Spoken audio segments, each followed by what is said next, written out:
darn tootin' it is. It's Wednesday, so time again for one of our notorious Wednesday videos. As is newly tradition on the Sam and Ryan channel, we're doing little commentary videos every other Wednesday, so we're coming at you with another commentary here in our bedroom. Welcome to our bedroom. Sunny Los Angeles, California. Yes, welcome to our bedroom, guys. So to give you a little context about where we're going today, many of you saw, interacted with, and liked our video where we made a imaginary casting of the much anticipated Wicked movie musical. It seems like it's just always in the press. It seems like the Wicked movie musical has been right around the corner every month since 2011. They've now finally announced their director, which Jon means Chu. this train is on the track. We can be expecting this movie any millennia now. As it permeates culture, as I was in Wicked on Broadway, as we are both massive musical theater nerds, we actually talk about the Wicked movie musical a lot. It actually takes up an incredible amount of bandwidth in this relationship. Yeah. We're sort of always talking about it because it's just like sort of always in the press as this like thing that's coming, so you kind of can't escape it. And we were talking about it yesterday and revisiting some of our casting options, and all of a sudden it hit us when we got to one character in particular. The Wizard. The Wizard is gonna be James Corden. Not officially, but like all of a sudden when we were talking about it, it was like a light bulb. We were like, oh my god. Like, how did we not think about this before? But like, yes, wait. Like, of course, they are going to cast James Corden as the Wizard. It's gonna happen. I would be willing to put like $2 on it right now. Whoa, easy I know, sound. I know. $150 tops. I mean, gosh, we have rent to pay. And so where did this come from? Why this sudden strike of enlightenment? Why James Corden as the Wizard? Because he's in everything.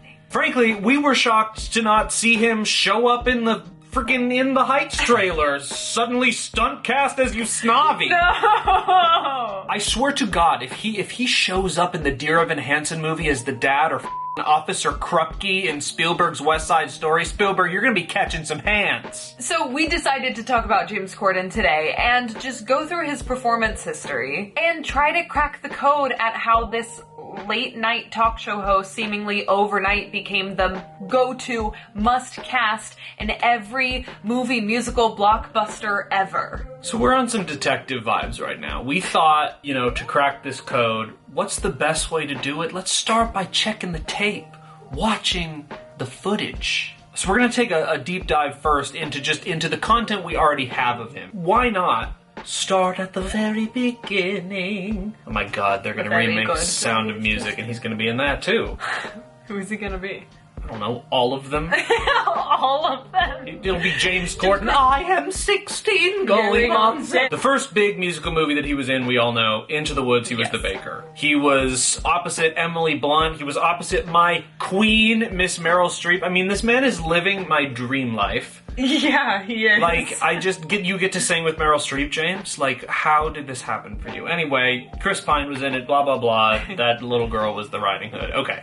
Let's roll the tape. It takes two. I thought one was enough, it's not true. It takes two of us, you came through. When the journey was rough, it took you. It took two of us, it takes care. It takes patience and fear and despair to change. Though you swear to change, you can tell if you do. It takes two. I mean, I love Emily Blunt. Yeah, I mean, he's like fine. Yeah, that was cute. Yeah. I don't know. I mean, it was cute. It was fine. I mean, he's not at all. He's not bad. But I'm just kind of like, I feel like if I had a list of like 10 people who should have played this role, no shade, but I don't even know if James Corden would have been on it. And if he was, I don't know if he would have been my first choice. Yeah. I mean, the other thing that we have to mention here is like, okay, so, maybe you're watching at home and being like, well, okay, but that was such a crappy clip of him. Like, you're not really, like, give us the meat. Like, give us the part where he's really singing. Oh, yeah, right, of course, no more. The Baker's Big Song. Cut from the movie. And here's what I'm thinking. Okay, so Into the Woods is a massively long musical, so you do need to cut it down. I understand that, but no more. is like the climactic moment. It is like when like the baker has lost his wife. They've gone through this epic journey in the woods. His friends have been slain by giants. Yeah. Like, it's the climax of the show, and they cut it. And so they didn't just cut it for time. There has to be a reason. And like, I'm sorry, but I think you can do the math. Why did they cut it from the, like... Why didn't Cameron Dallas sing in Mean Girls? I mean, they must have just cut it for time. So, the reason that this is the clip that we chose is because this is the only real clip of him singing that there is. Like, other than just sort of like interstitial little moments. You know, well, that's your fault. Oh, good job, James. I mean, I don't know. It's just sort of like, okay, so anyway, that's sort of all we have of Into the Woods. Yes, we need to dive deeper. Yes, we need to get a little bit more, because I look at this and I'm like, okay, I see they like took a chance. He delivered a fine performance. It was lovely. But then after this, he was cast in Cats. Yeah, I mean, so first of all, just like, why Cats? Like, why did we have to make that? Cats is a whole other thing. Yeah, I mean, that's a whole other commentary video, frankly. But he was cast again in another major movie musical. Huge, blockbuster. So much press around it, so much anticipation around it. Taylor Swift is in it, J Hud is in it. I mean, we got like big deal people in this musical, and there's James again. Okay, so... probably a legendary performance here, obviously. I mean, his audition must be stellar. So let's roll the tape and see the magic he brought to that performance. My visits are occasional to the senior education, and it is against the rules for any one cat to belong both to that and the joint superior schools. For a similar reason, when game is in season, I'm found not in boxes, but blimps. I am frequently seen at the gay staging screen, which is famous for winkles and shrimps. I mean, okay, so first of all, Cats, Cats, no pun intended, woof. Cats really did not set him up for success here. What I'm really doing here is just listening. Like, okay, so it's not like James Corden is a movie star. He's a musical movie star. Yeah. So when you get cast in a musical movie, like, it's also for your voice. And it's not like they've auto-tuned him to Kingdom Come. Like, it's not like this is just some random stunt cast who can't sing, but they put him in because he's a megastar. It's not Russell Crowe in Les Mis. Oh, gosh. You know what I mean? They haven't, like, auto-tuned the soup out of him. Like, we can hear his natural timbre. And so I'm just, like, listening. And in both of those, it's sort of like, okay, so he, like, they cast him for his voice. There's nothing really special happening there for me either. And again, like, this is not a commentary video, like, just crapping all over James Corden. Like, I actually like him a lot, and I'm stoked on his success. I mean, oh my goodness, are you kidding me? Like, late night host turned musical movie star? That's literally my dream life. Like, good for him. James, have me on the show. Let's talk all about it. But I'm just sort of for me, it isn't like James sucks so hard, this isn't fair, why is he there? It's just sort of like, how did this happen? Like, how did James Corden become the de facto go-to, cast this man in all of the musical movie stars? That's sort of the point of this video, right? We've seen Into the Woods, we've seen Cats. I'm not seeing that, like, magic spark that's just like, oh, that's why. Yeah. Right? So I don't think we've solved it yet. No. And after this, he was in The Prom movie musical adaptation on Netflix. Another massive, highly anticipated adaptation. With Meryl again. Exactly, starring your queen, Meryl, again. And even in The Prom, he did have one really good scene that I was like, oh, okay, he's a good actor. But, like, again, the musical numbers, I was just kind of left underwhelmed. So I don't really feel like there's anything special to watch from that. So based on these musical movie performances, it's like, he's fine. It's fine. He's cute, you know, he's likable. But every movie musical ever, basically, it's just like, I don't get it. I don't get it. These are big roles in huge movies. We haven't cracked the code of, like, how this man has gotten to this place. Like, Meryl Streep makes sense. Yes. You know what I mean? Emily Blunt makes sense. Andrew Rannells being in the Prom makes sense. Right, like, absolutely. Broadway star, Absolutely. like, makes sense. Absolutely. But yeah, I'm not sure I get it just based on this. So, we have to dig a little deeper. Because on the surface, it does just sort of seem like James Corden is a late night show host who's obsessed with musicals and leveraged his power and his celebrity to sort of like carve his way into this niche of Hollywood. Yeah. But it's actually more complicated than that. And I'll tell you why. James Corden is a Tony Award-winning actor. I did not know this. The internet told me this. He won a Tony in 2012 for his leading role in One Man, Two Governors. I had to check the notes there. I did. I don't know what that is. And was also in the Tony Award-winning show, The History Boys. But here's the kicker. They're both plays. Not musicals. Plays. And look, they don't just hand out Tony Awards, okay? No. I mean, and you know my stance about award shows. We just did this whole commentary on award shows on the Intelligent Drinking Game.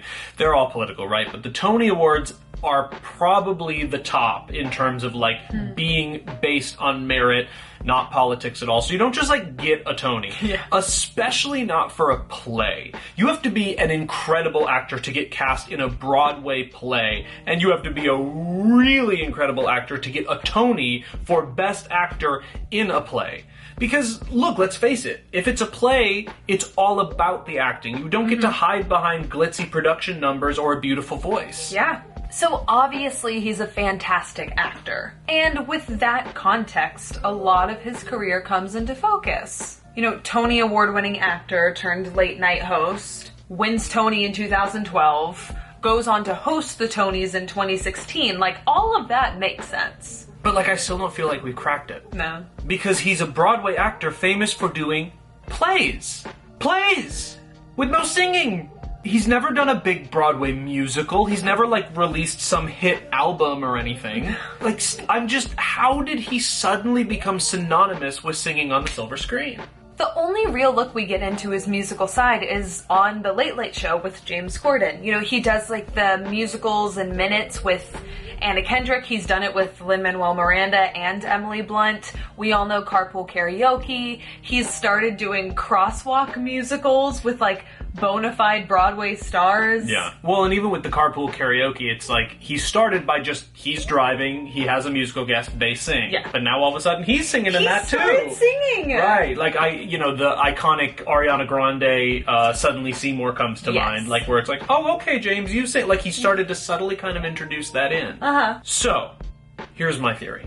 Okay, I'm ready. Because what it comes down to, this man is clearly an incredible actor.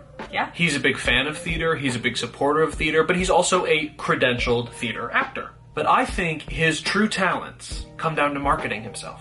He was able to use his platform to showcase his love for musicals, and then leverage that to be in those musicals that he's such a fan of. He was able to create actual opportunities for himself using that platform. Because when you think about it, most actors who get their shot in musical movies like this have, like, a moment. An iconic Broadway musical performance, a platinum record that was released and everyone's talking about them, or a featured performance in a musical movie, like, off the top of my head, Mamma Mia. That showed the world I'm not just the most successful actress in the whole wide world, but I can also sing my face off. Oh, Meryl. Something, anything that propels them into this realm and gets them considered for roles like this. Yeah. Think about Jeremy Jordan. Think about Andrew Reynolds. Think about Hugh Jackman. All of these people who had these moments. Boy from Oz, Book of Mormon, Newsies. You know what I mean? These Broadway moments, these theater moments, these iconic moments that made them into that go-to musical movie star. But James Corden never had that one big musical moment. He created like a billion tiny moments for himself. And kind of like snuck in. And now, musical movies and James Corden go together like the movie Cats and drinking 2 cases of White Claw. You just can't have one without the other. Now that we've taken the time to like do all of this research and like look through his history, I actually really respect him for using his platform to give himself all of these micro opportunities that led to these huge opportunities. Macro opportunities. Macro opportunities. Like, I really, really respect him. No, on face value, like, him in all of these musical movies feels like this weird happy accident. Like, he just got really lucky, but it's so purposeful. Yeah. Winning the Tony and then 4 years later hosting the Tonys. Having these musical moments on his show and then a couple years later being in all of these musical movies. This man is clearly a genius at putting himself where he needs to be to get the opportunities he wants. And I got nothing but respect for nothing. that. I still don't want him to be the wizard. Thank you guys so much for watching. We really hope you enjoyed this video. Much love to James Corden. Hey, want to have us on your show? Yeah. We can talk about how great you are. Yeah. We could do we could do gender swapped Wicked on Broadway. I'm sure they'd let us do that. Yeah. You make a mean Glinda, brother. As always, be sure to like and subscribe.